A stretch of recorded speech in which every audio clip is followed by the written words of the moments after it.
எல்லோருக்கும் வணக்கம். Welcome to our maths channel. இப்போ உங்களுக்கு 12th சிபிஎஸ்சி இன்டெக்ரல்ஸ் சாப்டரில் integral of the type integral e power x f of x plus f dash of x dx இந்த ஃபார்மில் இருந்ததுன்னா இப்போ இங்கே இருக்கிற டேர்மை ஃபங்க்ஷனை டிஃபரன்ஷியேட் பண்ணி பார்த்தா இங்கே எஃப் டேஷ் ஆஃப் எக்ஸ் அந்த இடத்துல இருந்ததுன்னா e power x f of x plus சின்னு போட்டுடலாம். இப்போ இந்த எக்ஸாம்பிள் 22 அந்த மாடலில் தான் இருக்குது. E power x tan inverse x plus 1/1 + x² dxன்னு இருக்குது. இப்போ இதில் வந்து நம்ம எஃப் ஆஃப் எக்ஸை வந்து டேன் இன்வர்ஸ் எக்ஸ்ன்னு எடுத்துக்கலாம். இப்போ டிஃப்ரென்ஷியேட் பண்ணி பார்க்கலாம். டேன் இன்வர்ஸ் எக்ஸுக்கு வந்து இந்த இடத்துல டிஃப்ரென்ஷியேட் பண்ணி பார்க்கணும். Both sides. இப்போ f dash of x tan inverse எக்ஸுக்கு டிஃப்ரென்ஷியேட் ஃபார்முலா வந்து 1/1 + x² dx. ஸோ அந்த பார்ட் இதில் இருக்கிறனால நம்ம டைரெக்டாக இந்த இன்டெக்ரல் ஏ பவர் எக்ஸ் இந்த ஃபார்மில் இருக்கிறனால இதை வந்து இன்டெகிரேட் ஃபைனலாக e power x f of x plus சின்னு எழுதலாம். ஸோ இது வந்து integral e power x f of x plus f dash of x இந்த ஃபார்மில் இருக்குது. ஸோ எஃப் ஆஃப் எக்ஸ் இந்த டேன் இன்வர்ஸ் எக்ஸ் இதை டிஃப்ரென்ஷியேட் பண்ணால் f dash of x 1/1 + x². So e power x f of x என்னன்னு எடுத்திருக்கோம், tan inverse x. So e power x tan inverse x plus C. So இதுதான் final answer. இது இந்த மாடலில் இருக்கிறனால நம்ம இன்டெகிரேட் பண்ணாமல் இந்த ப்ராப்பர்ட்டி அப்படியே யூஸ் பண்ணிக்கலாம்.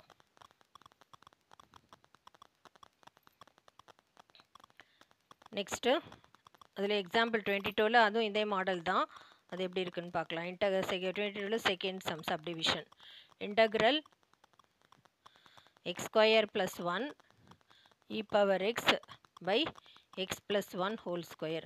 ஸோ இதை சிம்பிளிஃபை பண்ணோன்னா இப்போ இங்கே வந்து அல்ஜிப்ரா ஃபார்மில் எக்ஸ் ப்ளஸ் 1 ஹோல் ஸ்கொயருக்கு இங்கே x² - 1 இருந்ததுன்னா நம்ம அல்ஜிப்ராவில் a² - b² இருந்தால் a - b a + b இந்த அல்ஜிப்ரா ரெண்டு டேர்மாக ஸ்ப்ளிட் பண்ணுவோம். ஸோ அதனால் -1 இதில் இல்லாதனால இப்போ இந்த டேர்மில் வந்து x² -1 ஆட் பண்ணிவிட்டு ஒரு +1 ஆட் அண்ட் சப்ராக்ட் -1 அண்ட் +1 பண்ணிவிட்டு ஆல்ரெடி இங்கே ஒரு +1 இருக்குது. ஸோ அதை அப்படியே எடுத்துக்கலாம். கீழே வந்து X plus 1 whole square dx. So இதில் x² - 1 வந்து எக்ஸ் இந்த அல்ஜிப்ரா ஃபார்மில் 1² எடுத்துக்கோங்க. a - b a + b மாதிரி x - 1 x + 1 இப்படி ஸ்ப்ளிட் பண்ணிக்கலாம். இந்த டினாமினேட்டர் x + 1 ஸ்கொயர்னு இருக்குது. இங்கே வந்து 1 + 1 2/x + 1 ஸ்கொயர்னு இருக்குது.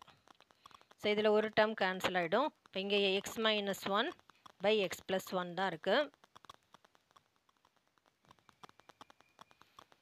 x - 1/x + 1ன்னு இருக்குது. இப்போ இன்டகிரேஷனில் இ பவர் எக்ஸ் இன்ட்டு இந்த ஃபார்மில் இருக்குது. x - 1 x + 1 ப்ளஸ் 2/x + 1 ஸ்கொயர்னு இருக்குது. ஸோ இதை வந்து நம்ம எஃப் டேஷ் ஆஃப் எக்ஸ்ன்னு எடுத்துகிட்டு இதை டிஃபரன்ஷியேட் பண்ணி பார்க்கலாம். இப்போ ரெண்டு டேர்ம் இருக்கிறனால u/v மெத்தடில் பண்ணி பார்க்கணும். u/vக்கு இதுதான் formula v u dash - uv'/v². vன்றது x + 1 அப்படியே எடுத்துக்கலாம். இப்போ எஃப் டேஷ் ஆஃப் எக்ஸ் பண்ணுறோம். இந்த ஃபார்மில் இருக்கா இது வருதான்னு சொல்லி பார்க்க போகிறோம். இப்போ vனா x + 1 அப்படியே எடுத்துக்கலாம். u டேஷ் இதை டிஃபரன்ஷியேட் பண்ணால் எக்ஸை டிஃபரன்ஷியேட் பண்ணால் 1 இது கான்ஸ்டன்ட் 0 ஆகிடும். 1 - u x - 1 அப்படியே எடுத்துக்கலாம். v டேஷ் இதை டிஃபரன்ஷியேட் பண்ணால் 1 கான்ஸ்டன்ட் டிஃபரன்ஷியேட் பண்ணால் 0 ஆகிடும்.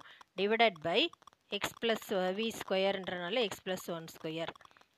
இப்போ வந்து எக்ஸ் + 1 இங்கே மைனஸ் உள்ள மல்டிப்ளை பண்ணால் -x - +1 divided by x + 1 square.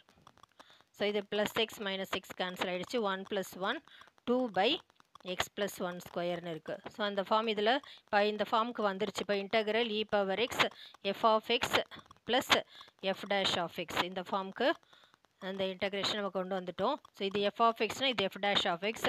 So அந்த இன்டகிரேஷன் ஃபார்முலா படி e power x f of x plus f dash of x இந்த ஃபார்மில் இருந்ததுன்னா நம்ம e power x f of x plus சின்னு போட்டுக்கலாம். இப்போ எஃப் ஆஃப் எக்ஸ் வந்து இந்த டேர்ம் தான் இருக்குது. இப்போ இதை தான் நம்ம அசியூம் பண்ணியிருக்கோம். இங்கே எஃப் ஆஃப் எக்ஸு அதுதான் டிஃப்ரென்ஷியேட் பண்ண போகிறோம். இப்போ இதில் எஃப் ஆஃப் எக்ஸ் இருக்குது. டிஃப்ரென்ஷியேட் பண்ண டேர்ம் தான் இது f dash of x. So அதில் வந்து இப்போ ஃபைனலாக e power x f of x இருக்கிற இடத்துல x - 1 x - 1/x + 1 plus C. So இதுதான் ஆன்சர்.